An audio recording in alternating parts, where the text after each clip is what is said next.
साहित्यिक, सामाजिक और सांस्कृतिक संस्था देवशील मेमोरियल।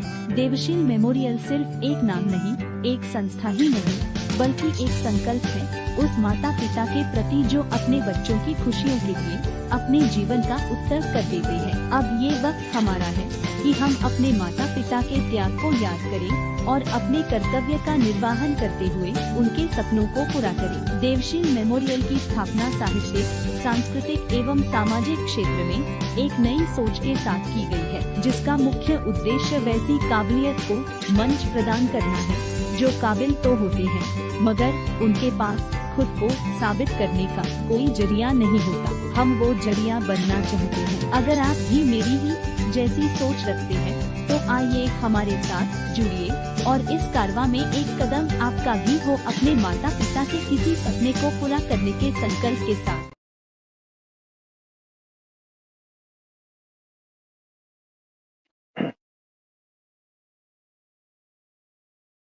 हार्दिक स्वागत और हार्दिक अभिनंदन। जैसा अभी आपने देवशील मेमोरियल के बारे सुना, अपने माता पिता को समर्पित एक पटल और साहित्य, संस्कृति और समाज जिसका महत्वपूर्ण उद्देश्य प्रतिभा को मूल्यांकन करना, प्रतिभा को मंच प्रदान करना, प्रतिभाओं को अवसर प्रदान करना,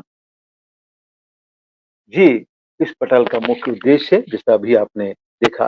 तो देवशील मेमोरियल पटल की ओर से आप सभी का हार्दिक स्वागत है, हार्दिक अभिनंदन है।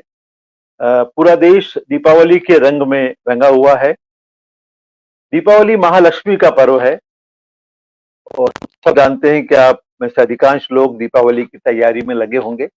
और महालक्ष्मी के पर्व के पहले ही हम आज एक सारस्वत पर्व यहाँ पर मनाने जा रहे हैं।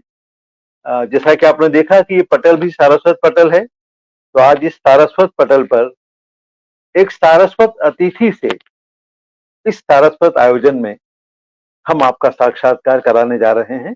और उनका नाम जैसा कि आप लोग जानते हैं, डॉक्टर साधना बलवटे जी, वरिष्ठ साहित्यकार, गीतकार, कवित्री, गजलकार और सबसे महत्वपूर्ण मध्य प्रदेश संस्कृति परिषद के निराला सृजन पीठ की निदेशक डॉक्टर साधना बलवटे जी।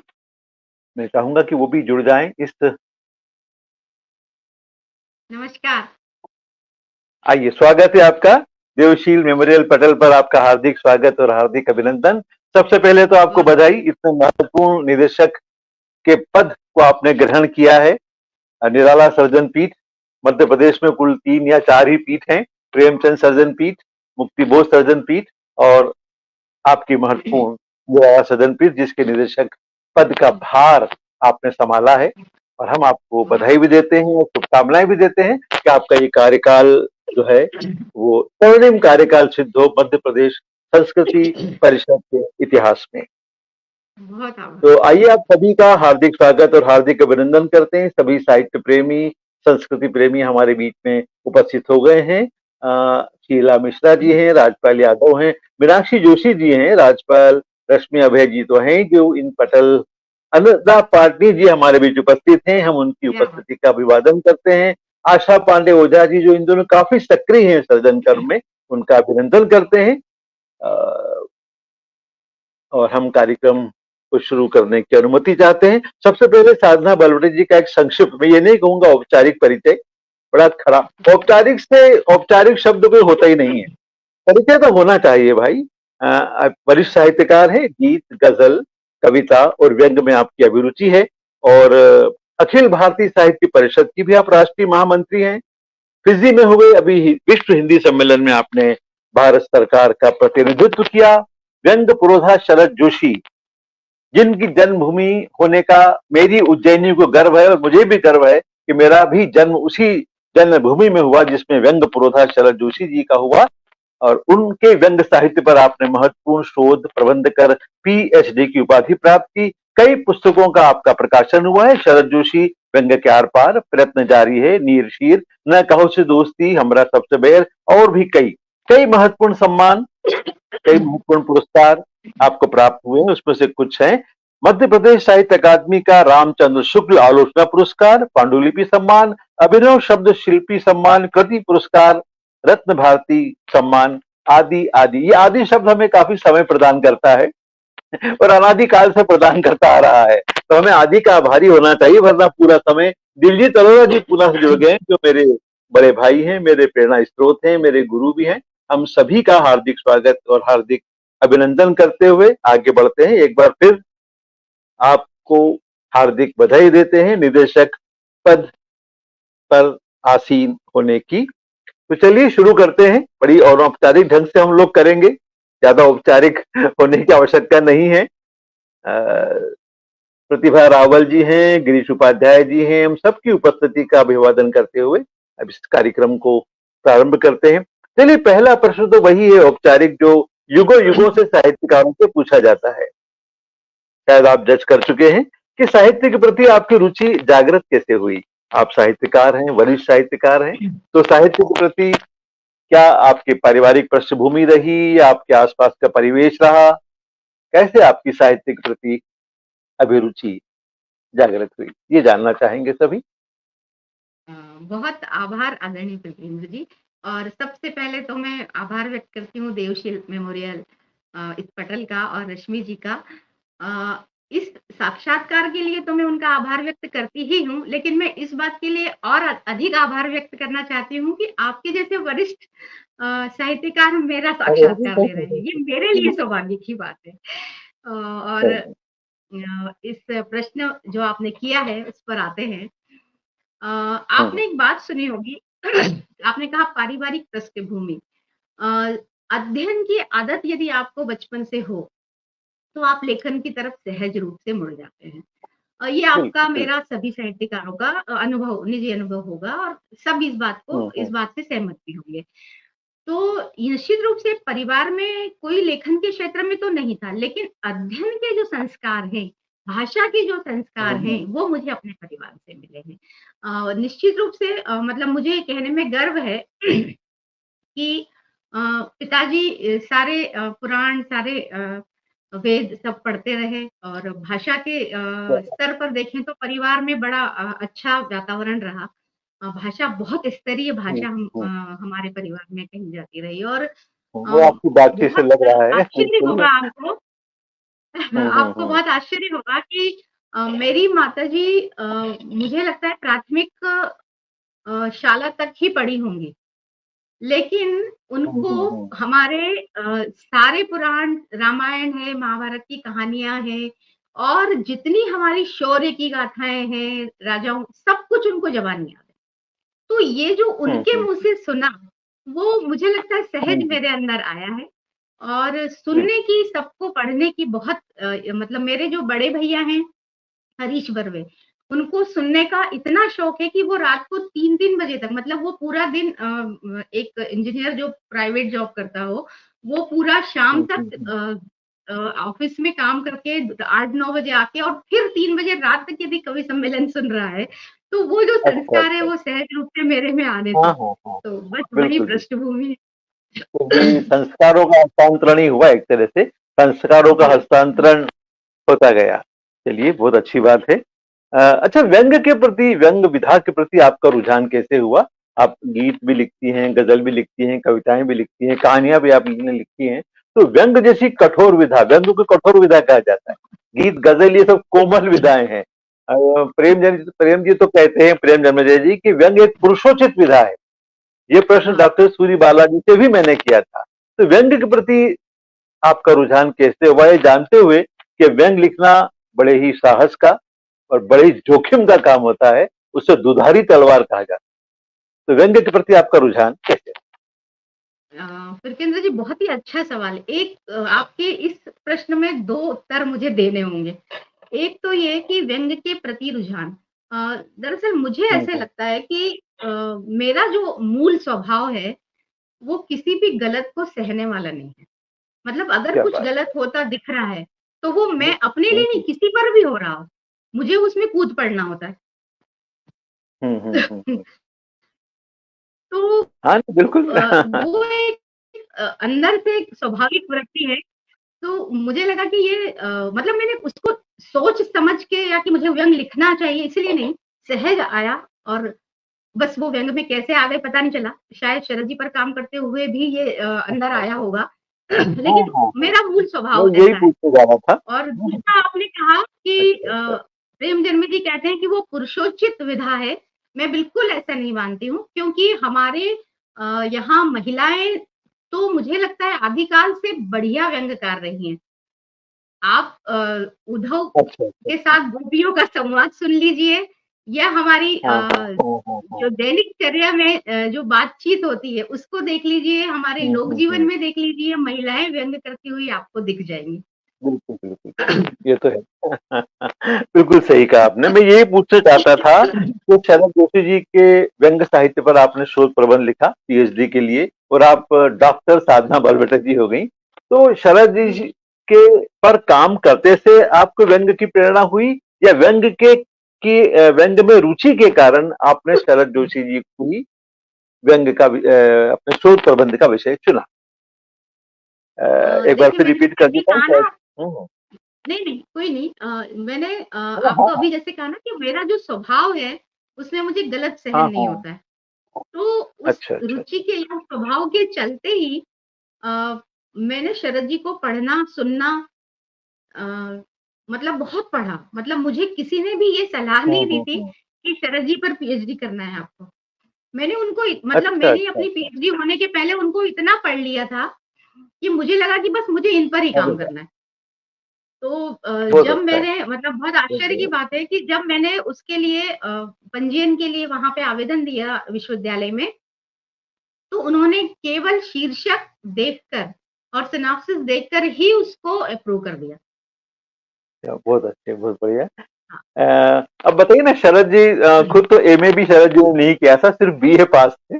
लेकिन जी उनके व्यंगों पर, उनके साहित्य पर शोध प्रबंध में कितने लोग पीएचडी प्राप्त कर चुके हैं। शरद जी सिंपल बीए थे, आपको पता होगा, आपने तो पढ़ा है। अच्छा, अब ये हम जानना चाहेंगे कि आप जी। शरद जोशी जी के व्यंगों में उनके विषय कथ्य से अधिक प्रभावित हैं, या उनके शिल्प से अधिक प्रभावित रहे? आपको क्या पसंद आता है शरद जोशी जी के व्यंगों में, उनके विषय, या उनके कथ्य, या उनके शिल्प? ये एक ऐसा सवाल है जिसमें दो जुड़वाओं को अलग अलग करना है। हम्म, ये हो हाँ ही हाँ। नहीं सकता कि शरद जी को हम पढ़ें और कथ्य की तरफ ध्यान दें और शिल्प की तरफ ना दें, क्योंकि उनका जो शैली है लेखन की, उसमें कथ्य और हम्म। शिल्प ऐसे बराबरी से चलते हैं कि आपके लिए मुश्किल हो जाना ये कहना कि शिल्प बढ़िया है या कथ्य बढ़िया है। अगर बहुत मामूली सा कथ्य भी तो उनकी शिल्प उसको निभा ले जाता है। और शिल्प तो अद्भुत है ही, तो अगर बिल्कुल। विषय भी अच्छा है, कथ्य अच्छा है, तो वो भी अद्भुत होता है। तो मुझे तो शरद जी में सब कुछ हाँ अच्छा हाँ लगता है। मतलब ऐसा हाँ। मुझे चयन नहीं कर अरे सकती वाह! कि क्योंकि मैंने उनको जैसे पढ़ा है, उनकी रचनाओं की बनावट जो है, वो जो बुनते हैं रचना को, उतना अद्भुत बुनते हैं कि उसमें हम्म। आप कथ्य और शिल्प को बिल्कुल सही, अलग ही नहीं कर सकते। बिल्कुल। अलग नहीं कर सकते, बिल्कुल सही है। अच्छा, आपने शरद जी पर ही पूरा अपना ध्यान केंद्रित किया है, तो क्या हरिशंकर परसाई जी को और रविन्द्रनाथ टैगोर जी के रचनाओं को नहीं पढ़ा? नहीं, पढ़ा है, पढ़ा तो होगा। उतनी मात्रा में हाँ नहीं हाँ, पढ़ा, उतनी मात्रा, क्योंकि कुछ जितना शरद तुलनात्मक जी को पढ़ा। बातें हैं मेरे शोध प्रबंध में भी, परसाई जी और शरद जी अच्छा पर अच्छा तुलनात्मक अच्छा बात अच्छा। की है मैंने। हाँ हाँ पर हाँ बस हाँ हाँ। मुझे अच्छा हमेशा मेरे से जब भी कोई ये पूछता है तो मैं ये कहती हूँ कि मुझे शरद जी अपनी पहली रचना से अंतिम रचना तक कहीं चूकते हुए नहीं दिखते। हाँ हाँ। अच्छा, बाकी मैं ये अंतर ये नहीं हाँ कर हाँ, सकती। बिल्कुल नहीं सही है। वो तो आपने एक शोध प्रबंध में एक आपका अध्याय होगा भी सही, तुलनात्मक अध्ययन हाँ, इन तीनों पर। हाँ, बिल्कुल हाँ, वो होता है, बिल्कुल सही। अच्छा, अभी आपका व्यंग संग्रह प्रकाशित हुआ है, न कहो से दोस्ती, हमरा हाँ, सबसे बैर। तो ये जो जी। शीर्षक मुझे कुछ उल्टा पुल्टा लगता है, उलट बांसी जैसा लगता है। तो ये शीर्षक के माध्यम से आप क्या कहना चाहते हैं पाठकों से? न कहो से दोस्ती, हमरा सबसे बैर। देखिए व्यंग्यकार जो होता है ना, आप भी एक व्यंग्यकार हैं, और आपने ये अनुभव किया होगा कि वो जिन विषयों पर जिस तरह से कलम चलाता है, उसकी कलम लगभग सभी से दुश्मनी पाती है।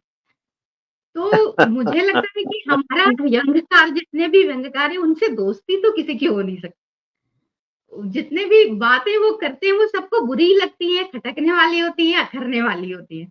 तो मुझे लगा कि ये हम्म। सब इसके लिए सबसे सही शीर्षक है, इसको चुनना चाहिए।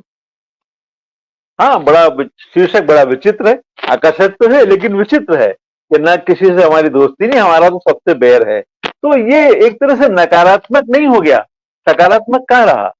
एक तरह से नहीं नहीं नकारात्मक हो गया नकारात्मक कि हमारा भाई सबसे बैर है।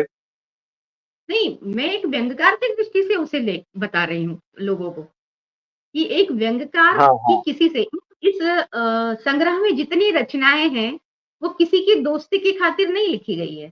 ये जितने भी विषय हाँ हैं हाँ। सारे के सारे एक विसंगत का विरोध करने के लिए लिखे गए हैं और विसंगत हाँ, का तो विरोध यही करना है चाहता था मतलब आपको वो, बिल्कुल नहीं जो मानना है। आपने जो आपने कहा ना सबसे बैर, तो खाली विसंगतियों से, विडंबनाओं से, विद्रूपताओं से, विकृतियों से, असंगतियों से ही इनसे बैर होना चाहिए, संगतियों से तो बैर बिल्कुल हो नहीं सकता। तो इसलिए मुझे हाँ लगा कि बिल्कुल सबसे बैर क्यों भाई? जो निरपराध हैं, जो न्याय करते हैं, जो सत्य के साथ हैं, धर्म के साथ हैं, प्रेम के साथ हैं, जी भक्ति के साथ हैं, उनसे हम कैसे बैर हाँ कर सकते हैं? हाँ, हम तो अगर कोई सिर्फ और उनके व्यंग साथ बैर अगर वो करते व्यंग्य हैं। संग्रह नहीं होता, ये कोई और किताब होती, तो बिल्कुल हाँ आपकी हाँ। बात सही है। लेकिन ये चूँकि व्यंग्य संग्रह है। हाँ हाँ, बिल्कुल नहीं, बिल्कुल व्यंग संग्रह के हिसाब से एकदम सटीक वो शीर्षक है। और ऐसे ही शीर्षक होना जी, चाहिए जो पाठकों को कुछ सोचने के लिए विवश कर दे, जी, दो बार शीर्षक को जी, पढ़ने के लिए मजबूर कर दे। अच्छा, वैसे तो हम मतलब हम शब्द का उपयोग मैं कर रहा हूँ, मैं भी व्यंग लिखता हूँ। हमको सभी अपनी रचनाएं श्रेष्ठ लगती हैं। जैसे एक माँ को अपने सब पुत्र पुत्रियां अच्छे लगते हैं, उनकी उनकी आंखों में सब बराबर होते हैं। रचनाकारों को भी अपनी सभी रचनाएं जिनका वो सृजन करता है सभी श्रेष्ठ लगती हैं। फिर भी यदि आपसे जी। ये पूछा जाए कि आपको अपने कौन सा व्यंग आपको सर्वश्रेष्ठ लगता है? आपने अभी तक काफी व्यंग लिखे हैं, आपके इस संग्रह जी, में भी काफी 55 व्यंग हैं, कितने हैं? लगभग हाँ, इतने सारे व्यंग हैं। लगभग तो आपको कौन सा 55 व्यंग है। अधिक श्रेष्ठ लगता है और क्यों लगता है? ये बहुत बहुत ही कठिन सवाल है। ये आप वही सचमुच में बात है ना, अपनी एक माँ से छोटे पूछा से जाए कि उसको कौन सा पुत्र अच्छा लगता है और कौन सा पुत्र हाँ, कम अच्छा लगता है। तो वे देखिए ये दूसरा पुत्र बुरा मान जाता है, एक पुत्र की अगर आप बड़ाई कर दें तो दूसरी संतान हाँ जो है हाँ वो हाँ बुरा हाँ मान हाँ। जाएगी। देखिए फिर भी विषय आपको तो कोई चूँकि एक ऐसा, जैसे मान लीजिए कोई पत्रिका या कोई पत्र आपसे कहे कि अपना एक व्यंग हमें भेजिए, तो आप सारे व्यंग तो हुँ, भेजेंगे नहीं, उसमें से जो हाँ, आपको सर्वश्रेष्ठ लगेगा उसी का चयन करके जी, आप उस संपादक को भेजेंगे। तो कौन सा व्यंग है जी। वो? नहीं मेरे कुछ व्यंग जैसे 1-2 व्यंग ऐसे हैं जिनमें मैंने लगभग सबकी बात करने की का प्रयास किया है। जैसे अच्छा आज के अच्छा समय अच्छा में अच्छा। हमारी संवेदनाएँ खत्म हो गई हैं, आत्माएँ मर गई हैं, है ना? ये इस तरह हाँ की जो हाँ बातें हैं और वो क्यों मर हाँ गई हैं हाँ उसमें हाँ बहुत हाँ सारे विषय आते हैं। तो ये सब लेकर एक हाँ व्यंग हाँ है हाँ। नैनम चिंतन दी शस्त्राणी जिसका मंचन भी हुआ। तो वो अच्छा, मुझे अरे वाह! बहुत अच्छा ये भी लगता है। हाँ। क्या बात है! तो कहाँ भोपाल में ही हुआ जहाँ पर आप हैं इसका हाँ मंचन? जी, जी। भोपाल में ही अच्छा अच्छा, त्रिकर्षी नाट्य तो संस्था है इसको, काफ़ी अच्छी हाँ हाँ हाँ, नाट्य तो मंचन में बड़ा अच्छा इसके नाम है का उसका। नाट्य उसका नाट्य हाँ, रूपांतरण करना पड़ा होगा, तो आपने किया या किसी हाँ, निर्देशक हाँ, ने करा? मैंने ही करके दिया है। अरे हाँ जी, हाँ। अद्भुत है, नाटक भी हुआ। चलिए अच्छा, मतलब ये व्यंग काफी अच्छा है आपका, मैंने भी शायद नए दिना में हुँ, प्रकाशित हुआ है, मैंने पढ़ा है उसको। हमारे साथ कई श्रोता दर्शक जुड़ गए हैं। पुष्पा कन्याल जी बड़ा ही मार्मिक चित्रण करती हैं फेसबुक पर, वो हमारे साथ जुड़ी हैं, हम उनका ओहो, डॉक्टर प्रार्थना पंडित जी जुड़ी हैं, हम उनका स्वागत सत्कार करते हैं। हरीश नवल जी जुड़े हैं। ओहो, उन्होंने लिखा है आप साधना जी क्षमा करें। प्रणाम। हरीश नवल जी जुड़े हैं, हम सबके सब गुरु और साक्षात व्यंग्यकार। कल कार्यक्रम में मैंने आपको याद किया भी था। साधना जी क्षमा करें, व्यंग्यकार खटकने वाली बातें रचनाओं में लिखता है, दोस्ती तो उसकी अ, बहियों से होती है और हो सकती है, कुछ एकाध शब्द। जी, हाँ हाँ, साधना जी क्षमा करें, व्यंग्यकार खटकने वाली बातें रचनाओं में लिखता है, दोस्ती तो उसकी अ, से हो सकती है। कुछ शब्द मुझे जी। समझ में नहीं आया, ये उन्होंने लिखा है। प्रतिभा रावल जी कहते हैं कहती हैं दिलचस्प चर्चा। ओ पुष्पा कन्याल जी कह रही है कि ब्यूटीफुल इंटरव्यू, उनका इंग्लिश में। दोस्ती कईयों से पढ़िए। आशा पांडे ओझा जी, न न माँ बाप को अपना कमजोर नालायक बच्चा भी प्यारा और अच्छा लगता है। सही बात है। मीनाक्षी जी कहती है शीर्षक पर ही इतना रोचक है सवाल, बहुत बढ़िया जवाब दिया आपने। ये प्रणव भारती जी हमारे साथ जुड़ी हैं, गुजरात की बड़ी वरिष्ठ कवित्री हैं। कौन बच्चा अधिक प्यारा है, बड़ा कठिन निर्णय है।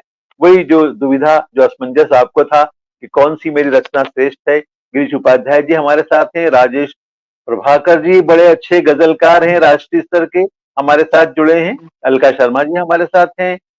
तो हम इन सभी की उपस्थिति का एक बार फिर अभिवादन करते हैं, अभिनंदन करते हैं कि आज आप दीपावली की सारी तैयारियों को छोड़कर आज हमारे साथ इस सारस्वत आयोजन में, महालक्ष्मी को प्रसन्न करने की सारी तैयारियां छोड़कर आज आप सरस्वती को प्रसन्न करने के लिए इस सारस्वत आयोजन में, इस सारस्वत अतिथि के कार्यक्रम में जुड़े हैं। आपका एक बार फिर स्वागत।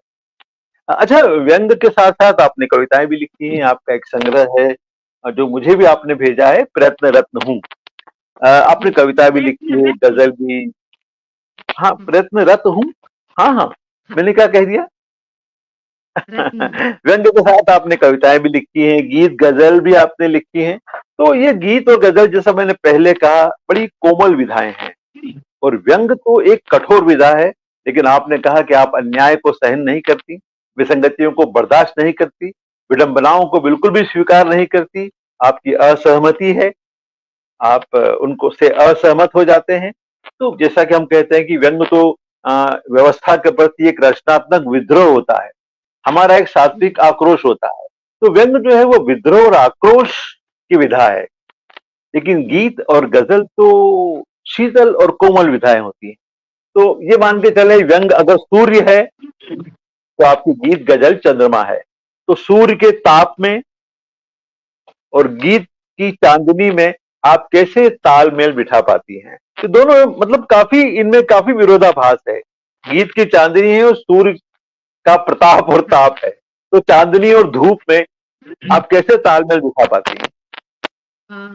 मुझे लगता है मुझे इसको प्रयास पूर्वक नहीं करना पड़ता है।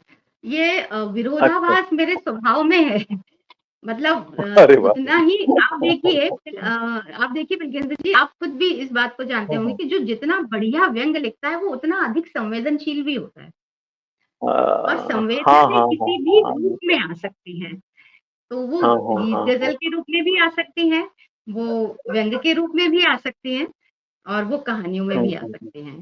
तो अरे वाह! मुख्य ये जो बात तो है। इसकी धुरी है वो संवेदना है। तो अगर आप हाँ हाँ संवेदनशील हैं तो आप उसको कैसे हाँ। प्रस्तुत करते हैं लेकिन वो एक शैली वाला पक्ष है। हाँ भाव हाँ, पक्ष तो मूल तो एक बिल्कुल ही बिल्कुल। रहता है। कला पक्ष के का यहाँ तक सवाल है, वहाँ आप उसको साधना होता है और वो मेरे को साधना नहीं पड़ा, सहज रूप से मतलब ऐसे मुझे कई बार लोग कहते हैं कि आप व्यंग अच्छे लिखते हैं, आप व्यंग लिखा करिए, गीत मत लिखिए। और व्यंग वाले लोग कहते हैं कि आप हम्म। गीत अच्छे लिखते हैं, व्यंग मत लिखा करिए। तो ये हालाँकि तो मैं दोनों महाजन और मैं उसके दोनों पुत्र जगह वाली कथा स्वीकार है। नहीं की जाती बिल्कुल हूँ। बिल्कुल। कहने का मतलब मैं हाँ हाँ दोनों हाँ जगह स्वीकार नहीं की जा रही हूँ। लेकिन हाँ हाँ हाँ मेरा हाँ हाँ यही जवाब होता है कि कुछ विषय होते हैं, कुछ संवेदनाएँ होती हैं, जो मेरे को लगता है कि गीत में आती है हम्म। तो गीत में ही आती है, गज़ल में आती है तो गज़ल में ही आती है। कुछ ऐसी बातें होती हैं जो वो मुक्त छंद में ही कही जा पाती है और कुछ ऐसे विषय होते हैं जो मैं व्यंग में ही कह पाती हूँ। तो मुझे वो प्रयास पूर्वक नहीं करना है, वो सब सहज होता है। अरे वाह! जब जो अरे आता अरे है, अरे, बहुत बड़ी मैं बात है। मैं हाँ हाँ। कभी भी प्रयास पूर्वक कुछ भी नहीं लिखती, कि आज मुझे लिखना है, ऐसा मैं कभी भी, यहाँ तक कि आलेख भी लिखना है, तो मैं बहुत दिन चिंतन-मनन करती हूँ, लेकिन मैं लिखती तभी हूँ जब मुझे ऐसी प्रेरणा हो जाती है कि आज लिख देना है, नहीं तो मैं वो आलेख भी नहीं लिख सकती। अरे वाह! बड़ा कठिन होता है एक साथ कोमल और कठोर दोनों विधाओं को साधना। खैर, आपका चूंकि नाम ही साधना है, तो आप साक्षात नहीं, साधना है ये तो आप प्रश्न साध भी और सकते हैं। भी लोग कहते हैं। एक बार मुझसे हाँ किसी ने हाँ। प्रश्न किया था कि ऐसे कैसे संभव है कि आप मुझसे पूछा आपको कौन से रंग पसंद है? तो मैंने उनसे अच्छा कहा था अच्छा। कि मुझे नीला और लाल दोनों पसंद है। तो उन्होंने मुझसे कहा कि ये कैसे संभव है? लाल की जो तासीर है वो एकदम अलग है और नीले की हाँ एकदम हाँ अलग हाँ है। हाँ, ये बिल्कुल। हो नहीं सकता। मैंने कहा मुझे दोनों बराबर से पसंद है। हाँ, तो वहीं आ गए अपन। ये जो लाल रंग है, ये व्यंग का प्रतीक है, और नीला रंग ये हाँ, प्रेम, शांति और भक्ति का प्रतीक है, जो नीले आकाश की तरह या नीले समुद्र की तरह हम कह सकते हैं। तो ये नीले और लाल रंग में जो आपका संतुलन और समन्वय है, ये वाकई अभिनंदन की बात है। अलका शर्मा जी उपस्थित हैं, रोचक चर्चा। राजेश पाटीदार जी हैं, रश्मि अभय जी जो उपस्थित हैं कार्यक्रम में, उन्हीं का ये पटल है।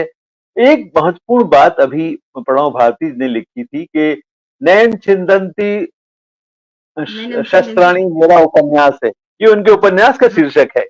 और प्रणव क्या भारती बात। जी बड़ी ही मतलब वरिष्ठतम मंच का भी, इन्होंने मंच पर भी कविताएं प्रस्तुत की और गोष्ठी की तो खैर जबरदस्त है।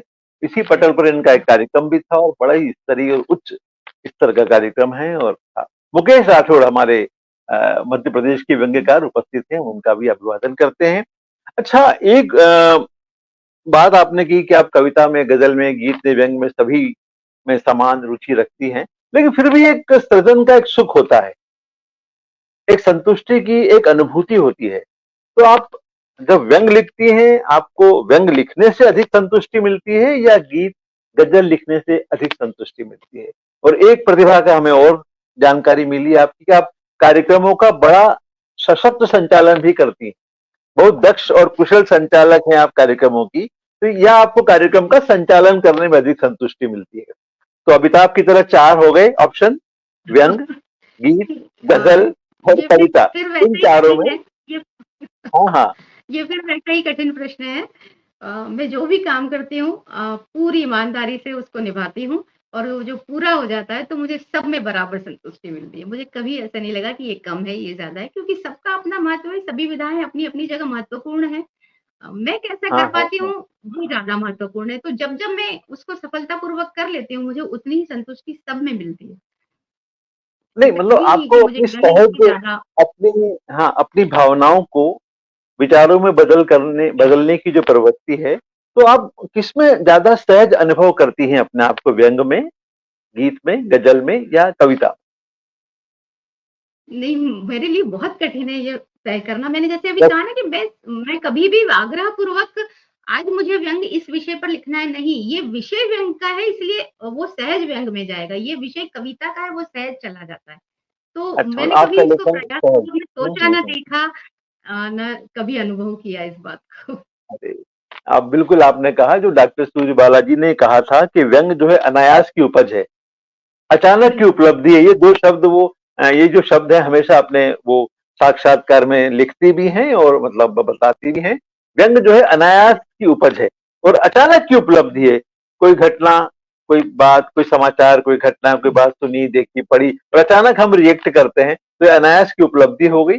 अगर हम सोच समझ के सायास ढंग से व्यंग लेखन करते हैं, ये बात डॉक्टर हरीश नवल जी से ही मैंने पूछी थी कि जो स्तंभ लिखते हैं जी, हर सप्ताह, जिनको स्तंभ जी। लिखना है, शरद जी तो आपके, शरद जी आपकी कहना पड़ेगा, आपके शरद जी तो प्रतिदिन लिखते थे, तो वो सायास सायास में आएगा। वो कहते थे कि मेरे को 8-8 10-10 घंटे लग जाते हैं एक प्रतिदिन कालम के लिए मैटर तैयार करने में। तो वो सायास हुआ, वो लेकिन वो सायास लिख कर भी वो बड़े प्रभावी और वो अच्छा लेखन अभ्यास करते थे। पर हो जाता है।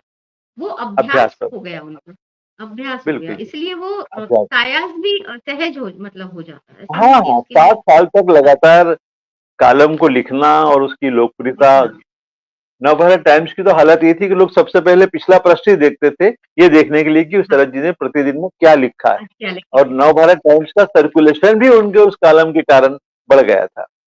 बढ़ चलिए गया। अब आते हैं आपके, अभी आपने जिस पीठ को आप सुशोभित कर रही हैं आजकल, निराला जी, सर्जन पीठ। मध्य प्रदेश में कई सर्जन पीठ हैं, जैसा मैंने कहा, कई अकादमियां हैं। प्रेमचंद सर्जन हुँ, पीठ है, मुक्ति बोध सर्जन पीठ है, कई अकादमियां हैं। साहित्य अकादमी तो ही भाषा के आधार पर है, गुजराती, सिंधी, मराठी और पंजाबी साहित्य अकादमी भी है। तो आपको क्या लगता है, ये अकादमियां और ये जो पीठ हैं, क्या वास्तव में अपनी स्थापना के उद्देश्यों में सफल रही हैं? इनकी क्या सार्थकता आपको महसूस होती है? निश्चित आप रूप से संतुष्ट हैं इनके योगदान से? हाँ, मतलब ये देखिए उनका जो उद्देश्य है, वो तो निश्चित रूप हाँ से हाँ। सार्थक ही होता है, क्योंकि लेकिन उस पर कोई काम कैसे करता है, योगदान उस पर डिपेंड करता है। उस पर निर्भरता होती है कि कोई काम कैसे करता है। उसका हाँ हाँ। उद्देश्य तो सही, मतलब उसको जिस उद्देश्य से बनाया गया है, वो उद्देश्य तो एकदम सही है, क्योंकि साहित्य के लिए हमें जो गतिविधियाँ, जो क्रियाकलाप करने हैं, उसके लिए कोई एक मंच, कोई एक माध्यम तो हमें चाहिए। और अगर वो शासन की ओर से है, तो निश्चित रूप से उसका जो विस्तार है, उसका जो दायरा है वो काफ़ी बड़ा होगा और काफ़ी सारे लोगों को अवसर मिलेगा, मंच मिलेगा। तो इसलिए हम ये तो निश्चिंत होते हैं इस बात से कि किसी भी कोई भी अकादमी, कोई भी पीठ अच्छा काम करने के लिए ही बनाई जाती है। बस वो निर्भर करता है कि उसमें आए व्यक्ति कैसे काम कर रहे हैं और बस हम्म। उसी से उसकी जो सार्थकता है या नहीं है वो आप हाँ योगदान हाँ जिसको हाँ कह सकते हैं, वो मापा जा सकता है। हाँ हाँ हाँ हाँ हाँ, बिल्कुल। अच्छा, ये जो सृजन पीठ होती है, ये तो किसी साहित्यकार के सृजन कर्म को प्रोत्साहित करने के लिए, वो अपना लेखन कर्म सही ढंग से हाँ, निरंतर जारी रखता रहे, उनके लिए होता है पूरा। लेकिन अकादमियों का एक ऑब्जेक्ट ऑब्जेक्ट अलग होता है। तो सृजन पीठ की जी। क्या जो रहती है कार्य प्रणाली, यही रहती है? अच्छा, आप अदृश्य हो गई हैं। प्रणव भारती जी, हम तो दोनों बहनें लगती हैं, अरे वाह। राम स्वरूप दीक्षित जी उपस्थित हैं, बढ़िया साक्षात्कार। उपस्थिति का अभिवादन करते हैं। जब तक साधना बलबटे जी जुड़ती हैं, जब तक मैं, ओहो, शीला मिश्रा जी ने कहा कि आपके उस नाटक का, व्यंग का जो मंचन है, बड़ा ही प्रभावी था, मुझे देखने का सौभाग्य मिला है। अलका शर्मा जी कह रही किसी बात के बारे, काफी सुंदर उपमा। दिलजीत अरोड़ा जी, जो मेरे बड़े भाई हैं पूना में, गुलाब कांटों में ही महकता है। अन्नदा पाटनी जी ने कहा है, जागरूक लेखिका है साधना जी, हर विधा में लिखती हैं। ये अन्नदा पाटनी जी अमेरिका में है, और वहां से आपको उन्होंने प्रमाण पत्र दिया है कि आप जागरूक हाँ, लेखिका हैं और हर विधा में आप लिखती हैं। रन विजय राय जी हमारे बीच उपस्थित हैं। अरे, वरिष्ठ व्यंग्यकार, बहुत सुंदर और प्रेरक बातचीत है। आशा पांडे जी की बात भी जोड़ते हैं, बहुत सही कहा, चांद में खुद ने अपनी रोशनी, कहा सूर्य की रोशनी ही तो उधार लेता है। ये जवाब दिया उन्होंने, आशा पांडे जी ने, काफी सक्रिय हैं। और इनकी समीक्षाएं यदि आप पढ़ेंगी तो आप इनकी मतलब जिसे कहते हैं, आप इनकी फैन हो जाएंगे। इतनी सुंदर और इतनी सटीक समीक्षाएं लिखती हैं ये। पुष्पा क्या बात कन्याल जी ने कहा, चांदनी और धूप।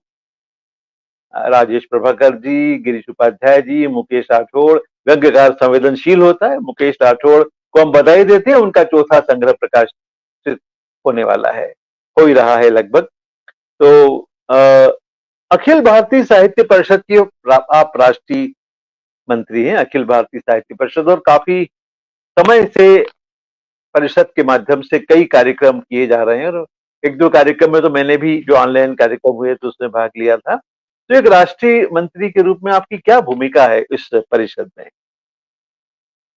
और दरअसल राष्ट्रीय मंत्री के रूप में भूमिका जब हम बात करते हैं, तो ये पद नहीं दायित्व होता है और हाँ, दायित्व का आपने लिखा निर्वहन है जब हमको परिचय में, करना है। आपने परिचय में दायित्व भी लिखा है, बिल्कुल बिल्कुल, हाँ हाँ, हाँ, नहीं ये भूल पद गया, नहीं दायित्व दायित्व है और दायित्व ग्रहण करने वाला व्यक्ति जो है, वो एक कार्यकर्ता होता है, हम्म। सामान्य कार्यकर्ता। तो वो एक अच्छा कार्यकर्ता भाव अच्छा। से ही काम करता है।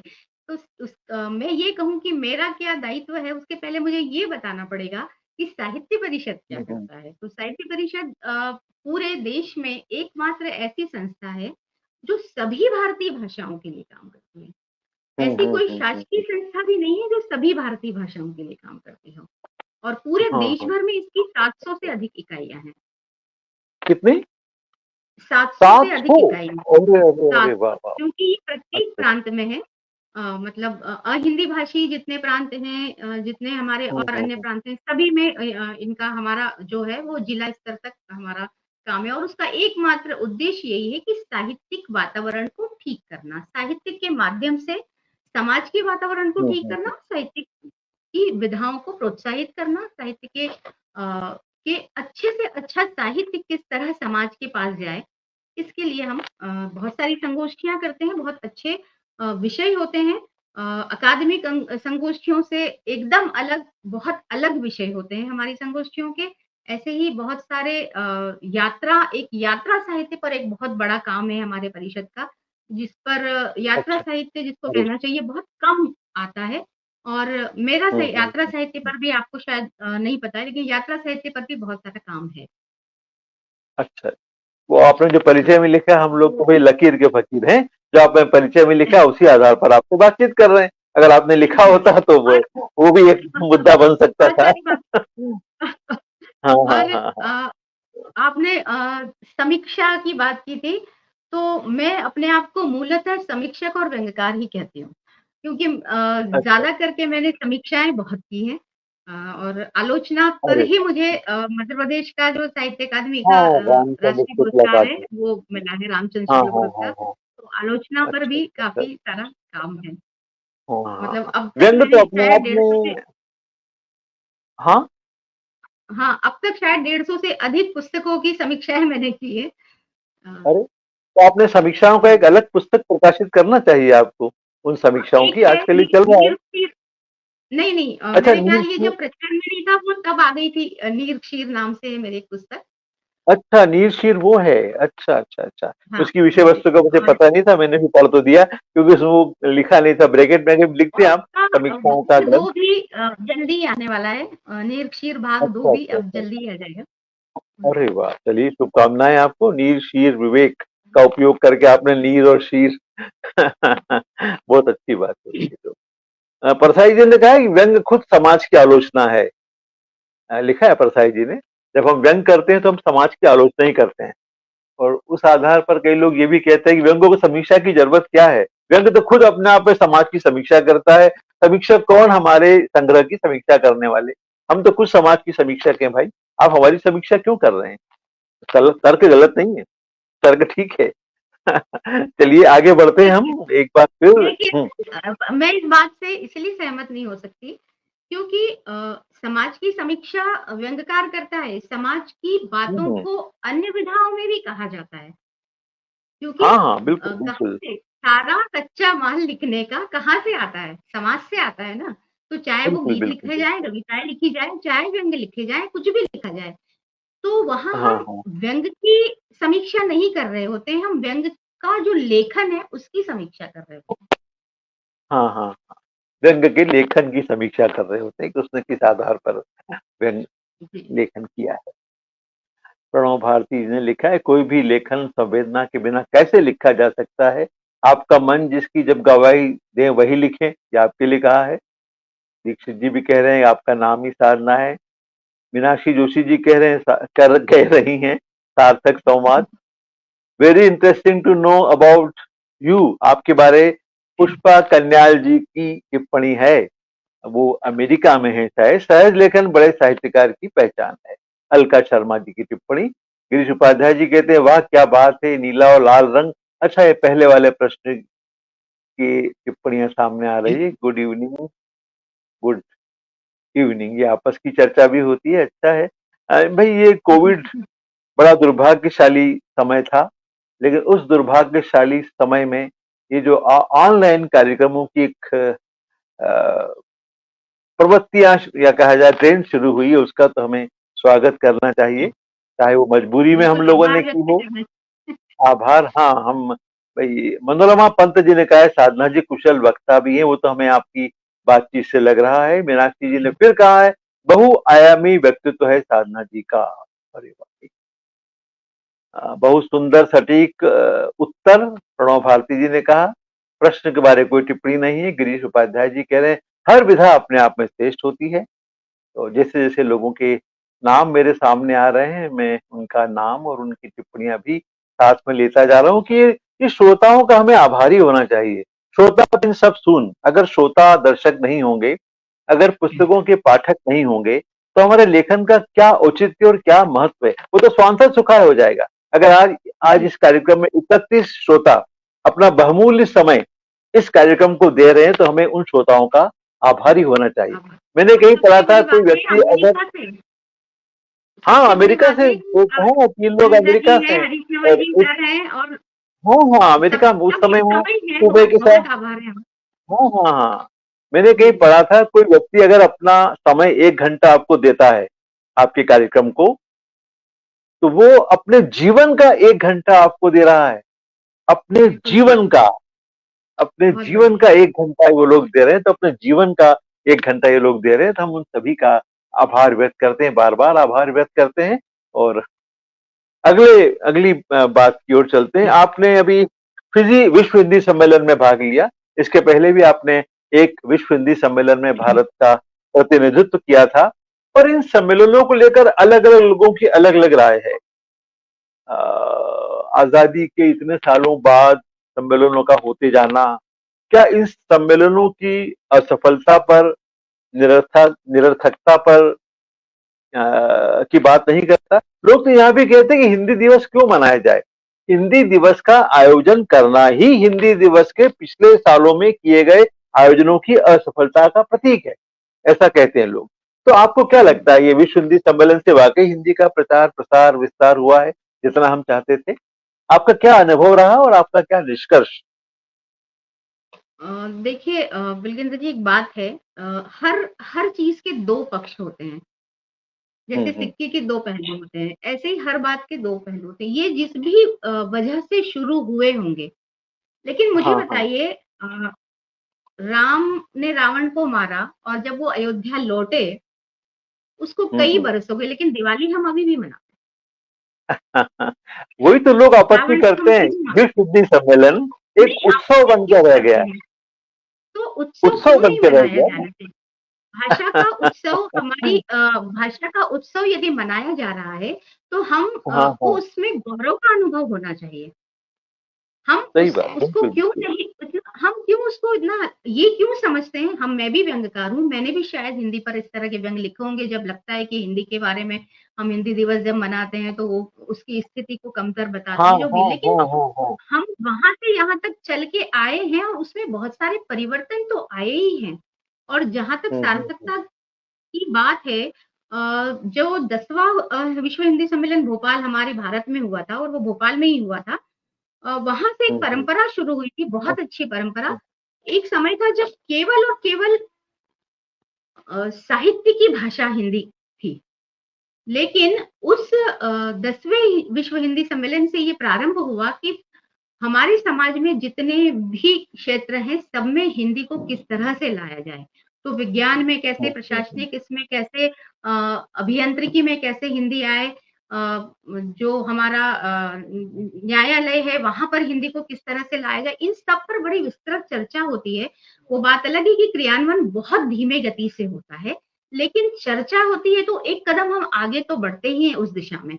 और इसी हाँ को हाँ जब अभी फिजी में वो हुआ, उसमें भी हमारी ज्ञान परंपरा को लेकर आज तक का जो हमारी आज की जो ज्ञान परंपरा है, और जो हमारी चली आ रही आदि परंपरा है, तब से लेके अब तक, मतलब कृत्रिम मेधा तक हिंदी के बारे में विचार विमर्श हुआ, और हम्म। बहुत सारे सत्रों में बहुत सार्थक बातें हुई।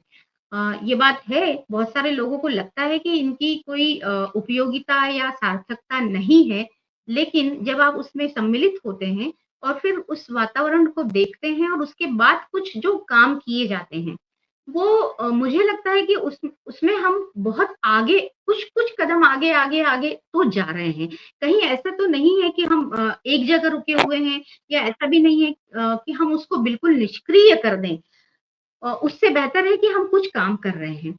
आपको मैं एक उदाहरण हम्म। देती हूँ। बहुत सारे लोग एक और बात कहते हैं कि ये जो हिंदी सलाहकार समितियाँ होती हैं या हिंदी सम्मेलन होते हैं, इनके इनमें क्या होता है? आपको एक उदाहरण अभी प्रत्यक्ष सारे लोग अनुभव करेंगे। गैस और पेट्रोलियम मंत्रालय की हिंदी सलाहकार समिति में मैं हूँ। और जब पिछली बार बैठक हाँ हुई तो हाँ मैंने उनको सुझाव दिया था कि गैस के बिल जो हैं वो कम से कम जिन लोगों के पास जाते हैं, 20% लोग हैं जो अंग्रेज़ी जानते हैं, 80% लोग जो उसके उपभोक्ता हैं, वो अंग्रेज़ी नहीं जानते। तो उन 20% के लिए 80% लोगों को क्यों अंग्रेज़ी में बिल देते हैं आप? आपने उज्ज्वला हाँ। योजना के अच्छा तहत तो, यदि इस गरीब के घर बिल पहुँचाया है, तो उसको गरीब को बिल तो हाँ हाँ पढ़ना हाँ, आए।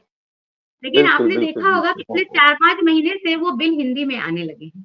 तो सार्थकता तो है। मैंने जब ये निवेदन किया था, अच्छा, तो उन्होंने उसी समय उसको अरे अप्रूव वाह किया और अब वाह! वो बिल हिंदी में आ रहे हैं। तो ये अरे कहीं अरे, न कहीं बधाई हम आपको एक-एक भी इस कदम सुझाव के आगे लिए। बढ़ते हाँ हाँ हैं, हाँ और इन सब हाँ चीज़ों हाँ की, हाँ। इन सब आयोजनों की सार्थकता तो है। अच्छा, हाँ, वरना लोग तो यही कहते हैं कि लोग भाई उत्सव मनाने के लिए जाते हैं। जैसे आपने शुरू में कहा कि जैसे दीपोत्सव आता है, वैसे ही हिंदी का उत्सव हुँ, आता है। लेकिन ये बात सही है कि वो जो बात खटकती है, लोग कहते हैं कि हिंदी दिवस का आयोजन होना ही हिंदी दिवस, हिंदी के प्रति हमारी नीतियों की असफलता का प्रमाण है, ऐसा लोग कहते हैं। और उसी आधार तो पर मैंने वो आपसे किसी ये समय रहा होगा, प्रश्न किया था। शुरुआत जब हुई हम्म। होगी तब रहा होगा, लेकिन अब वो स्थिति नहीं है। अब हम हाँ उसको हाँ हाँ उत्सव के रूप में मना सकते हैं, हिंदी को मान देने के लिए एक त्योहार मनाया जा सकता है। हाँ हाँ, अब नहीं तो नहीं, हम अच्छा है, सबको उसी दृष्टि से होना देखना चाहिए। इसको चाहिए। हिंदी के प्रति लोगों की चेतना जागृत होती है, हिंदी का प्रचार प्रसार भी होता है, विस्तार भी होता है, जो हम लोग सभी चाहते हैं कि वो राष्ट्रभाषा के पद पर आसीन हो। आखिर कब तक वो राजभाषा का राजभाषा की भूमिका में रहेगी। सुनीता शर्मा जी जुड़ी हैं, हम उनका स्वागत करते हैं। शानदार कार्यशैली, अच्छा ये आपके किसी कार्यशैली के बारे में कहा होगा। प्रणव भारती जी ने फिर शानदार टिप्पणी, बिल्कुल यही कहा, व्यंग स्वयं में समीक्षा है, व्यंग से जागृति होती है, इसमें कोई संदेह नहीं। पुष्पा कान्याल जी ने एक लंबी टिप्पणी की, but Covid was a blessing that I could discover you all great scholars. ओहो, ये तो आप सभी के लिए बड़ी थैंक यू सो मच। उन्होंने कहा कोविड के कारण ऑनलाइन कार्यक्रम हुए और मैं आप सभी की खोज कर पाई। Although lost so many dear one, कई लोगों को खोने के बाद ऑनलाइन कुछ लोगों से संबंध, मेल मुलाकात, बातचीत। सुनीता शर्मा जी ने कहा सुंदर वार्तालाप, आप दोनों का। अरे मुझे ही बधाई देती, मुझे तो कोई बधाई देता नहीं है, मैं आपका आभार व्यक्त करता हूँ। बहुत सुंदर प्रश्न मधुबन जी ने कहा है, मुझे नहीं पता किस प्रश्न के लिए। और मेरे लिए तो जैसे इनके सारे व्यंग सुंदर हैं, श्रेष्ठ हैं, मेरे लिए तो सारे ही प्रश्न जो है सुंदर और श्रेष्ठ हैं, एक पुत्र की तरह।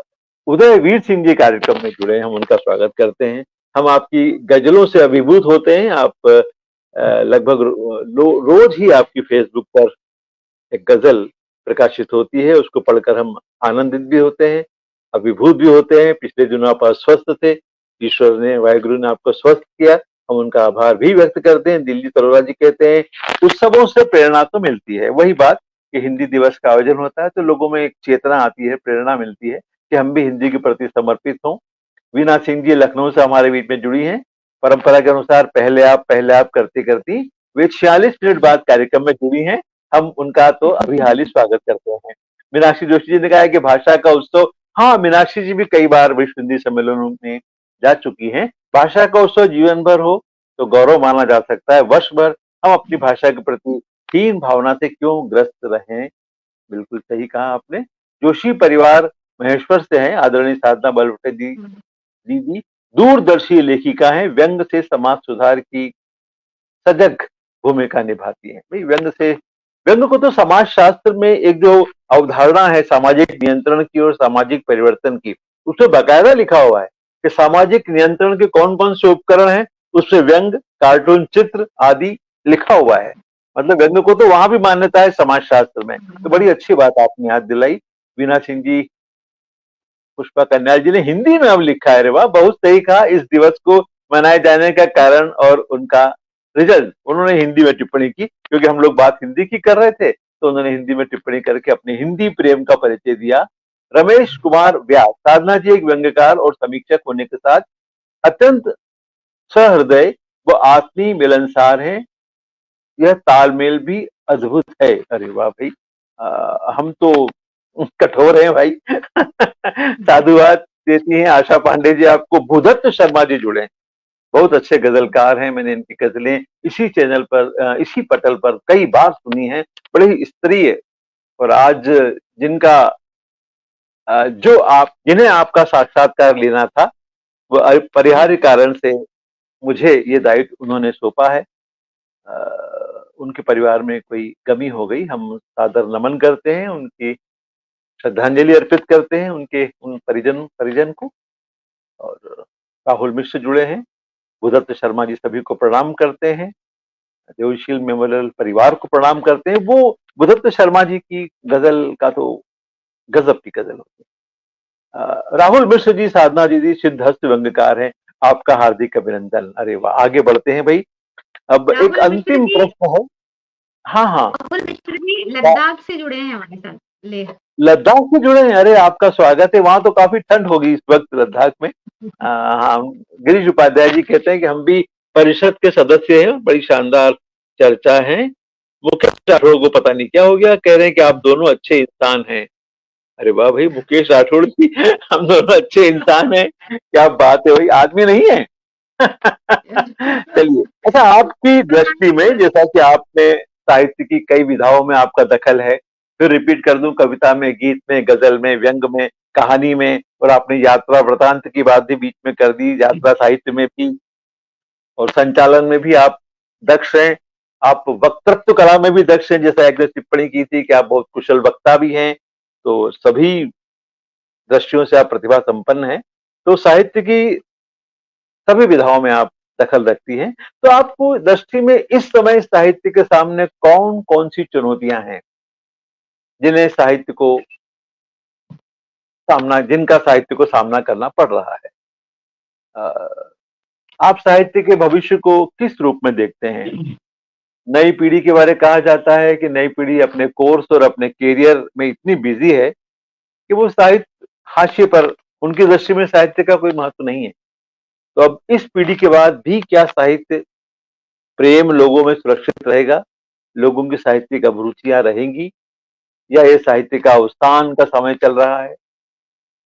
क्या सोचते हैं आप? हाँ, नहीं, मैं बड़ी आशावादी हूँ। और हाँ हाँ। मैंने एक बात देखी है, हम इस बात का रोना हमेशा रोते हैं कि पाठक नहीं मिलते, और हम्म। आजकल बच्चे पढ़ते नहीं हैं। लेकिन मेरा अपना व्यक्तिगत अनुभव कुछ अलग तरह का भी है। आप मुझे बताइए हो। कि पाठक यदि नहीं मिल रहे हैं, तो उसका कारण क्या कभी हमने आईना अपनी ओर किया है? क्या हम लेखक ऐसा लिख रहे हैं जिसको पाठक पढ़ने के लिए मजबूर हो जाए? तो हमेशा एक बात के लिए, या कहना चाहिए एक तरह का स्यापा करने से समस्या का समाधान नहीं होता है। आप जब कहते हैं कि साहित्य में का क्या भविष्य देखते हैं, तो भविष्य हमेशा से साहित्य का उज्जवल ही रहा है और उज्जवल रहेगा। क्योंकि आज भी बहुत अच्छे लेखक हैं, आपके जैसे व्यंग्यकार हरीश नवल जी सर जैसे लोग हैं। बहुत सारे नाम हम आज ले सकते हैं जो व्यंग में अच्छा काम कर रहे हैं। गीत में गजल वालों के आपने कितने सारे लोगों के नाम लिए, हाँ, गीत बहुत अरे। अच्छे लिखे जा रहे हैं। इतने अच्छे लोग हैं, उसके बाद हमको ये शंका, ये संदेह क्यों है कि हमारा साहित्य का भविष्य उज्जवल नहीं है या नई पीढ़ी? मैं आपको बताऊं, मैं युवा पीढ़ी के साथ भी बहुत काम करती हूँ। युवा पीढ़ी जब हमारे सामने आती है, तो मैं विशेष रूप से उनके अलग से हम आयोजन करते हैं, ताकि आपको पता तो चले कि आज का युवा क्या सोच रहा है। वो इतना अलग सोचता है, इतना विशिष्ट उसका लेखन है, और समझ में आता है कि ये जो परंपरा चली आ रही है, उससे अलग कुछ लिखा जा सकता है, कुछ सोचा जा सकता है, और कुछ अलग ढंग से कहा जा सकता है। इस युवा हाँ पीढ़ी को जब आप सुनेंगे, तो आप देखेंगे। दूसरा, जैसे कि एक प्रश्न हमेशा आपने जैसे उठाया, वो कहीं कुछ हद तक सही भी है कि आज की पीढ़ी केवल करियर बनाने में है। ये बात बिल्कुल सही है, लेकिन एक सहज जो रुचि है होती है, जो एक सहज रुझान जो एक व्यक्ति का होता है, वो उसको आप कभी भी नहीं रोक सकते। तो ऐसा तो नहीं कह सकते कि वो कवि हृदय, वो संवेदनशील लोग भगवान ने बनाना बंद कर दिए हैं। वो तो आते रहेंगे, जैसे पहले भी लोग थे, वो अभी भी हैं। बस उनके पास समय थोड़ा कम है, क्योंकि अभी इस युग की आवश्यकताएँ उनकी कुछ और तरह की हैं। लेकिन उनमें रुचि तो है। वो किताब लेकर नहीं पढ़ते हैं, लेकिन वो इंटरनेट पर किताब पढ़ रहे हैं, ऑनलाइन किताबें पढ़ रहे हैं। मैं अपने ही घर के, मेरा बच्चा केवल अभी 18 साल का है, अब होने वाला है, लेकिन उसकी रुचि इतनी है पढ़ने में कि वो नहीं समझ में आता है तो मुझसे पूछता है आके कि ये इसका क्या मतलब है, या ये क्यों है, और कितना बढ़िया लिखा है, फिर क्यों नहीं लिखा है। तो ये जो रुचि है, केवल इसकी नहीं, अन्य जो लोग युवा देख रही हूँ मैं, उनमें भी है, और वो बहुत अच्छा लिख रहे हैं। तो मुझे तो कहीं भी इसके भविष्य में कहीं भी अंधकार दिखाई नहीं देता है। अरे बहुत साहित्य का अच्छा भविष्य अच्छा रहा है, अच्छा ही है। रहेगा। अच्छे रहे, हम लोग भी ये मंगल कामना करते हैं कि साहित्य जी, का भविष्य स्वर्णिम रहे, सुरक्षित रहे, ताकि जी। साहित्य का सृजन होता रहे। क्योंकि साहित्य का भविष्य अगर अंधकारमय होगा तो समाज का भी हो जाएगा, क्योंकि साहित्य तो समाज का दर्पण है। आने वाले कल में हाँ, और समाज वो को भी दर्पण आपकी बात दिखाएगा सही कौन? ना, उसका उसका एक कारण हाँ ये भी है पिलकेंद्र जी, आपने जो प्रश्न किया उसमें ये कि क्या है, असल में क्या है, जो भी चीज़ बहुतायत से लिखी जाने लगती है ना, तो हाँ हाँ। उसमें स्तर में कमी तो आती है। लेकिन आपको पता ही है कि हमारा जो पाठक है वो छल्ली लेके बैठा है, उसको पता है कौन-सा पढ़ना है, कौन-सा नहीं पढ़ना है। क्या बात है, अरे तो वाह वाह। अगर उसको बहुत अच्छा पढ़ने को मिलेगा तो वो हाँ पढ़ेगा, बाकी वो अपने आप नीचे चला जाएगा। तो हाँ। इसलिए बहुत अधिक चिंता इस विषय की मुझे नहीं लगता करने की आवश्यकता है। नहीं नहीं, बड़ा मतलब आपका दृष्टिकोण एकदम स्पष्ट है, आशावादी है, सकारात्मक है, और सभी का ऐसा होना चाहिए लिखने पढ़ने वालों का, तभी तो साहित्य का भविष्य और साहित्यकार का भविष्य जो उसके साथ है सुरक्षित रहेगा। अच्छा, ये बताएं कि सृजन पीठ के आप निदेशक हैं, तो आप युवा पीढ़ी में साहित्य को प्रेरित प्रोत्साहित करने के लिए कौन से कार्यक्रम एक निदेशक के रूप में करने जा रही हैं? अ, मैंने वैसे तो साहित्य परिषद के माध्यम से भी युवाओं के लिए बहुत कार्यक्रम किए हैं और अरे वाह! उनके बिल्कुल, लिए बिल्कुल। उनकी रुचि के अनुसार हम कार्यक्रम करते हैं। तो सबसे पहले तो एक युवा जो है, जो अपनी कहना चाहिए करियर की दौड़ में लगा हुआ है, उसको वहाँ से लेकर आना और हमारे मंच तक वो आ जाए। इसलिए कुछ क्या ऐसा बात होना चाहिए जिसकी वजह से वो आ है! जाए। तो सबसे बहुत पहले अच्छा तो लगा। उसकी हाँ, रुचि के अनुसार काम हो। तो अगर वो गज़ल हाँ, लिख रहा हाँ, है तो हाँ। हम एक गज़ल का कार्यक्रम कर लेते हैं। आज युवा लोग गज़ल बहुत ज़्यादा लिखते हैं। हाँ, हाँ, अ, बिल्कुल, बिल्कुल, आप सही ये कह रहे बात हैं। गज़ल बहुत और है लोकप्रिय कि हो रही है। हाँ, लेकिन ये बात और है कि उनको सबको वो बहुत आसान लगती है और इसलिए जाते हैं, लेकिन ऐसा है नहीं। बहुत बहुत उसमें भी पसंद है। बहुत मेहनत करनी पड़ती है। हाँ, बहुत तो पसंद है। हाँ, और उसको एक अच्छी गज़ल कहने के लिए बड़ा अभ्यास करना पड़ता है।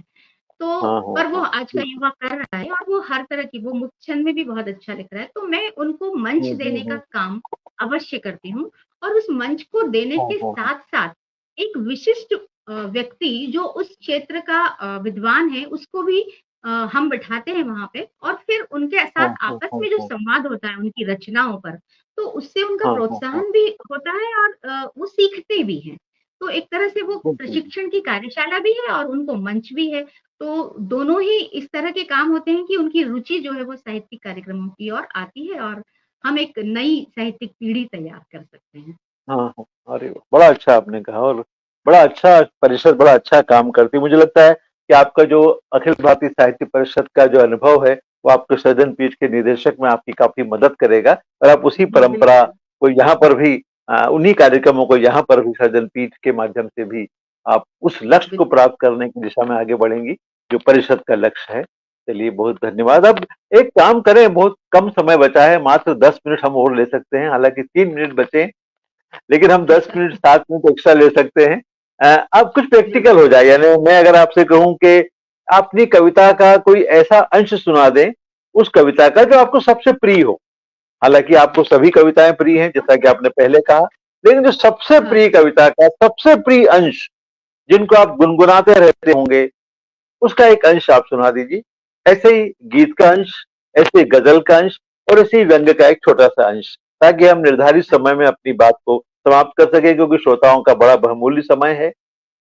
31 हाँ, श्रोता अभी भी देखिए हमारे साथ डायरेक्टली जुड़े हुए हैं, सारे काम काज हाँ, छोड़कर रात को 9:57 पर। जी। हाँ, अ, ये सच में बड़ा कठिन है कि क्या पढ़ा जाए। अ, एक गज़ल के कुछ शेर मैं आपके सामने रख देती हूँ और हाँ, कीजिए। अभी आपने गजल की हाँ, प्रशंसा की और हमारे बीच में राजेंद्र प्रभाकर जी, भूदेव शर्मा जी, बड़े बड़े गजलकार उपस्थित हैं और हम उनका हाँ तो और मैं स्वागत मैं करते हैं बहुत और ही आप मैं उन सब से क्षमा माँगते हुए कि पता नहीं मेरी गज़ल उनके उस पर खरी उतरती कि नहीं, बस मैंने इस सकल गज़लकार हूँ देश इसलिए की गज़ल नहीं लिखी है, मेरे मन में हाँ आया और हाँ लिख दिया है। अरे तो वाह, कहिए कहिए। आप तो हाँ, भोपाल से हैं, दुष्यंत कुमार जहाँ से रहे वहां से आप हैं। जी, हाँ हाँ। जी। तो एक गज़ल के कुछ शेर मैं पढ़ देती हूँ कि दर्द को मुस्कान से यूँ ढाँपिए ना इस तरह, वाह। दर्द को मुस्कान से यूँ ढाँपिए हम्म। ना इस तरह, झूठ को अखबार में यूँ छापिए ना इस तरह। बहुत बढ़िया है, बहुत बढ़िया है।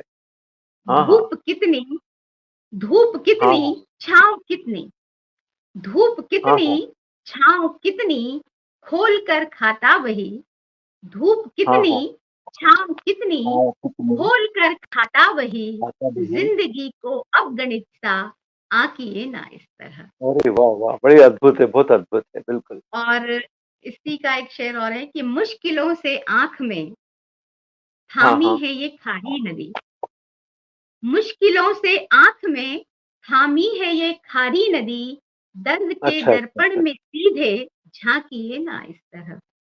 बहुत बढ़िया है, अरे वाह। मुश्किलों से आँख में थामी है ये हाँ खारी हाँ नदी, दर्द के हाँ हाँ दर्पण में सीधे झाँकिए ना इस तरह। और ये शेर बड़ा पसंद आता है लोगों को, आपको भी शायद आनंद आएगा कि अब नहीं रहती घरों में कोई भी पर्दा नशी, कि अब अब नहीं नहीं रहती रहती घरों घरों में में कोई कोई भी भी पर्दा पर्दा नशी, नशी। हाँ। बेवजह ही आते जाते खांसिए ना इस तरह, अच्छा है। बेवजह ही आते जाते हाँ हाँ हाँ, खांसिए ना अच्छा। इस तरह। और तो व्यंग के साथ दीपावली का हास्य समय भी आ है। गया इसमें। हाँ हाँ हाँ। जी, हाँ हाँ, दीपावली का शुरू में समय व्यंग था और और बिल्कुल। एक गीत दीप के माध्यम से कहना चाहती हूँ अच्छा, बिल्कुल कि दिया स्वागत है। कैसे हाँ जलता है, और हाँ हाँ उसके माध्यम से समाज की स्थितियों को भी, हमारे संवेदनहीन होते हाँ हाँ। समाज को, समाज की विषम स्थितियों को कहना चाहती हूँ कि दीप कैसा है और कैसे जलता है, कि अरे वाह, लरजता है, स्वागत। सहमता है, संभल कर फिर भी जलता है, लरजता है, सहमता है, संभल कर फिर भी जलता है, लगन की इस हम्म। अगन को ही, लगन की इस अगन से ही गगन का तम पिघलता है। क्या बात है, अरे वाह। लरजता है, सहमता है, संभल कर फिर भी जलता है, लगन की इस अगन से ही गगन का तम पिघलता है। बहुत और शानदार। क्षण देखें कि चलन में बदमिजाजी है, चलन में बदमिजाजी है, हवाएं विश्व मन करती, उजाले केद के साझी दिशाएं तम सघन करती। क्या बात चलन है। में बदमिजाजी है, हवाएं विश्व मन करती, उजाले कैद के साझी दिशाएं तम सघन करती, प्रलय की गोद में फिर भी किशन का रूप पलता है, लगन की इस अगन हो, से ही गगन का हो, तम पिघलता है। बिल्कुल।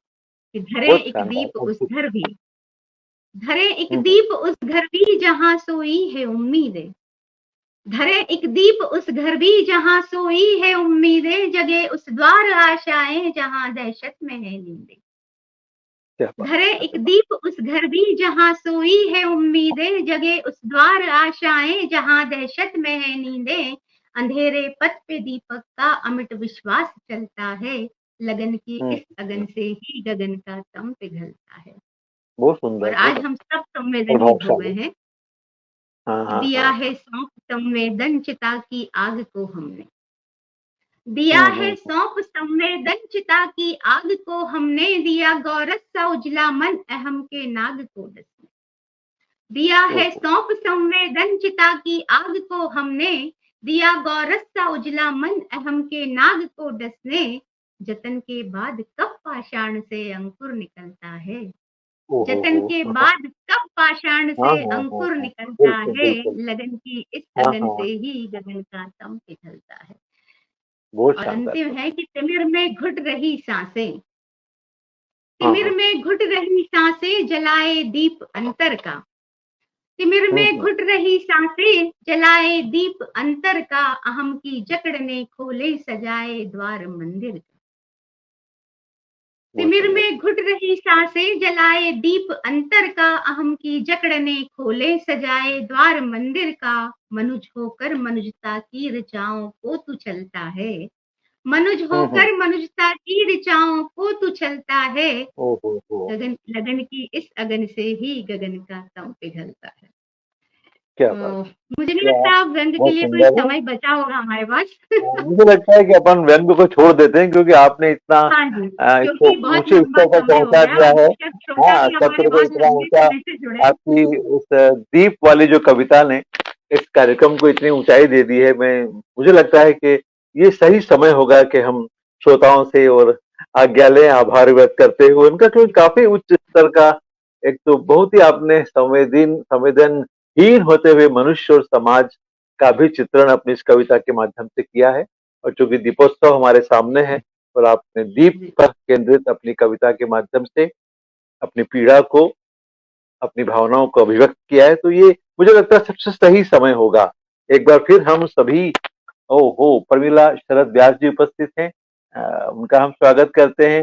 राजेश प्रभाकर जी बहुत अच्छे गजलकार हैं और आपकी गजल सुनकर जरूर प्रभावित हुए होंगे। भूदत्त शर्मा जी तो हैं ही, बिल्कुल। प्रणव भारती जी ने फिर अभिवादन किया है।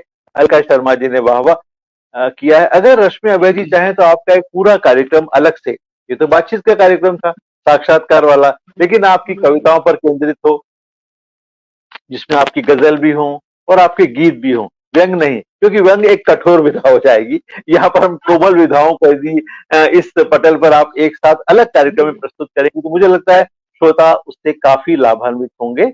आशा पांडे जी ने उम्दा कहा है। क्या शानदार मतला है, राजेश प्रभाकर जी कह रहे हैं। मुझे तो बड़ी कठिन बहुत लगती है, देखिए क्या शानदार मतला है। गिरीश उपाध्याय जी शानदार, ये तो गलत कह रहे हैं, शानदार जवाब। प्रमिला शरद व्यास जी ने वाह वाह किया है। अरे वाह, ये देखिए ना, अन्नदा पाटनी जी भी लक्ष्मी शंकर वाजपेयी जी की क्लासेस चलती थी जी कोरोना के समय में। देखिए वो जी जी त्रासदी थी, लेकिन उस त्रासदी का कहते हैं ना तस्वीर का दूसरा रुख, तो उस त्रासदी में उन्होंने काफी कार्यशालाएं आयोजित की। तो अन्नदा पाटनी जी ने उसमें गजल की और कई तरह की उसमें विधाएं हैं, कविताओं के अलग अलग भाग हैं, उनका पूरा प्रशिक्षण लिया। उन्होंने कहा वाह वाह, बहुत सुंदर अशआर, बहुत शानदार गजल। हमारी वीना सिंह जी लखनऊ से हैं, वो कह रही हैं। और मुकेश राठौर जो हमारे व्यंग वाले, झूठ को अखबार में यूं छापिए न इस तरह। आप किस अखबार से शिकायत कर रही हैं? ध्यान रखना, आपके व्यंग प्रकाशित होते हैं।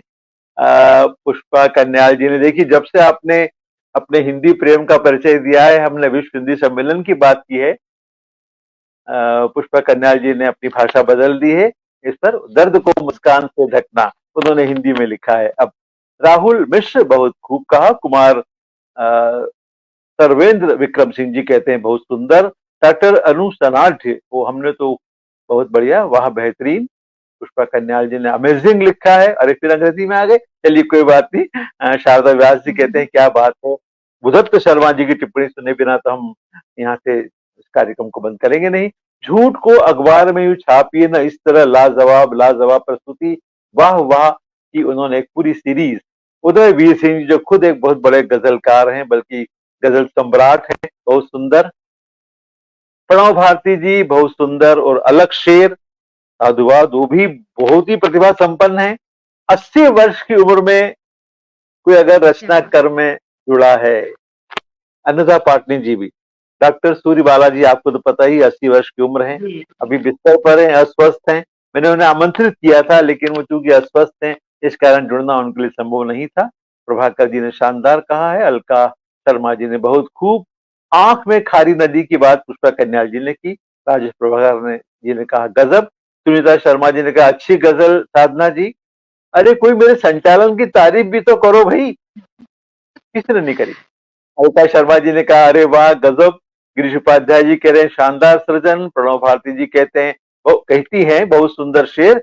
अन्नदा पाटनी जी ने अपनी स्टाइल में कहा क्या कहने। पर ये रहता है ना कवियों की और कवित्रियों की स्टाइल, क्या कहने। हमारे रमेश गुप्ता चातक जी थे, बहुत राष्ट्रीय स्तर के कवि थे, उनका एक पेटेंट था, क्या कहने, मजा आ गया, क्या बात है। पुष्पा कन्याल जी ने फिर कहा ब्यूटीफुल, वाह वाह। प्रमिला शरद व्यास जी बहुत सुंदर प्रस्तुति। भूदर शर्मा जी ने कहा।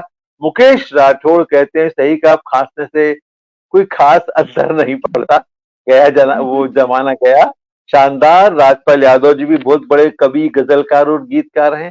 इस मंच पर, इस पटल पर अक्सर उनके कार्यक्रम होते हैं। अब तो ऑफलाइन कार्यक्रम इतने होने लगे हैं कि हमें रोज ही फेसबुक पर आप इनके कार्यक्रमों को पढ़कर, देखकर, सुनकर लाभान्वित हो सकते हैं। पुष्पा कन्याल जी ने लरसता है सहमता है, वो दीप की जो आपने बात की थी उसे कोट किया। शीला मिश्रा जी कहते हैं, कहती हैं बहुत शानदार गीत साधना जी, बस आप सुनाती रहें। अरे वो सुनाएंगी, लेकिन समय की भी तो अपनी सीमा है। इसलिए हम रश्मि जी से निवेदन करेंगे कि एक कार्यक्रम पूरा आप पर किसी हफ्ते केंद्रित किया जाए। प्रणव भारती जी ने सकारात्मक गीत कहा है, बहुत सुंदर गीत के बारे। राजपाल जी कहते हैं सुंदर गीत। आशा पांडे जी ने फिर कहा उत्तम। पुष्पा कन्याल जी ने कहा बहुत सुंदर। तो ऐसी टिप्पणियां, जलाएं दीप अंतर का, पुष्पा कन्याल जी। अरे वाह, बहुत बहुत धन्यवाद, आभार आप सभी श्रोताओं का, दर्शकों का, जो दिवाली की तैयारियों के बीच हमारे इस कार्यक्रम में जुड़े हैं।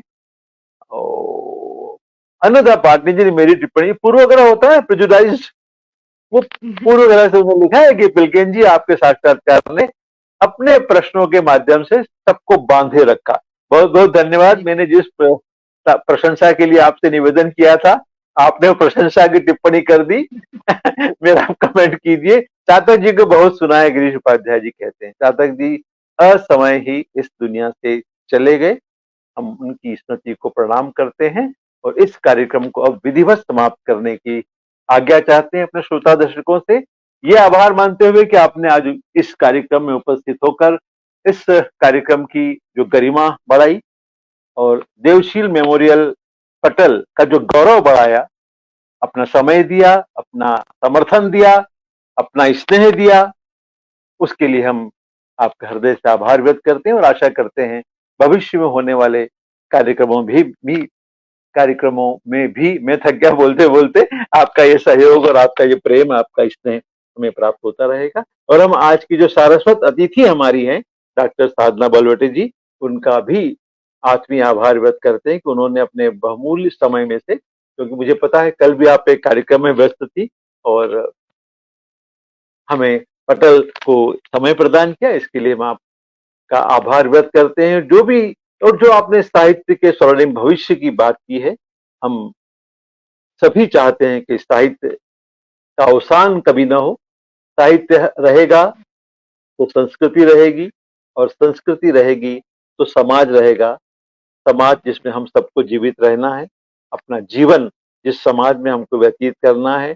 हम सब चाहते हैं कि एक स्वस्थ समाज हो, एक सुंदर समाज हो, एक सशक्त समाज हो, और एक सुंदर, सशक्त और स्वस्थ समाज के लिए साहित्य का होना आवश्यक ही नहीं, शायद मैं हिंदी, अगर तो हिंदी में एमए किया है, आवश्यक ही नहीं, अनिवार्य ही नहीं, अपरिहार्य है, जिसके बिना रहा भी नहीं जा सकता। सही शब्द का उपयोग किया है ना। तो साहित्य जो है वो अपरिहार्य है, तभी हमारे समाज का, हमारे राष्ट्र का, पूरे विश्व का, बल्कि कहना चाहिए मानवता का कल्याण उसी में निहित हो सकता है। सत्यम शिवम सुंदरम की जो अवधारणा है वो साहित्य के माध्यम से ही फलीभूत हो सकती है। एक बार फिर हम सभी दर्शकों श्रोताओं से आज्ञा चाहते हैं, उनका आभार व्यक्त करते हुए बहुत बहुत आभार, बहुत बहुत धन्यवाद। और आपका भी विनम्र आभार। आपका बहुत बहुत आभार, आपने इतने सुंदर प्रश्न किए और मेरा सौभाग्य कि आप जैसे वरिष्ठ, पुनः मैं कहना चाहती हूँ। अरे नहीं भाई, मैं तो जैसे आप संचालक रश्मि जी का बहुत आभार, उन्होंने मुझे ये अवसर दिया। और आप मेरी तरफ से जो भी हमारे पटल पर जुड़े हैं, हरीश नवल जी सर का तो विशेष आभार, नंदा वाटनी जी। और हाँ, आप एक काम कर सकते हैं, आप फेसबुक पर इनके सारे कमेंट्स हैं, इनकी जो कमेंट्स का आप इनको फेसबुक पर उत्तर दे सकते हैं, अच्छा रहेगा सभी का। हाँ हाँ बिल्कुल, वो तो मुझे करना ही है, थोड़ी बहुत लेकिन अभी थोड़ी बहुत प्रशंसा मेरी भी कर देना। मेरी प्रशंसा बहुत कम लोग करते हैं, अतिथियों की प्रशंसा सब करते हैं, लेकिन बेचारा सूत्रधार जो लगा रहता है, उसके संचालन कर्म को, उसके परिश्रम को कोई नहीं पहचानता बूझता। बिल्केंद्र जी, आपको एक बात बताऊं कि आज तक मैंने आपके जितने भी कार्यक्रम देखे हैं, उसमें वक्ता से अधिक सूत्रधार की ही सराहना, प्रशंसा हुई है। आपके हर कार्यक्रम की उतनी ही प्रशंसा होती है, और इसको कहने में मुझे कहीं गुरेज नहीं है, कहीं मुझे नहीं लगता कि अतिशयोक्ति होगी कि आज भी लोग आपका संचालन सुनने के लिए इस कार्यक्रम से जुड़े। अरे मैं जानबूझकर आपको इसीलिए एक्साइट कर रहा था कि आप कुछ बोले मेरे बारे, मेरा ये आशय नहीं था, यही आशय था। कहूंगी, सच के सिवा कुछ नहीं कहूंगी। अरे वाह वाह वाह, बिल्कुल बिल्कुल, ऐसे राजधानी के लोग सच नहीं बोला करते। नहीं, राजधानी वाले सच कहाँ बोलते हैं। प्रांत से आती हूँ, राजधानी में निवास अवश्य है, लेकिन मैं आती मालवा से। अरे और राजधानी, सभी राजधानी में रहने वाले लोग वैसे नहीं होते। अरे वाह, चलिए, अच्छा स्वागत है।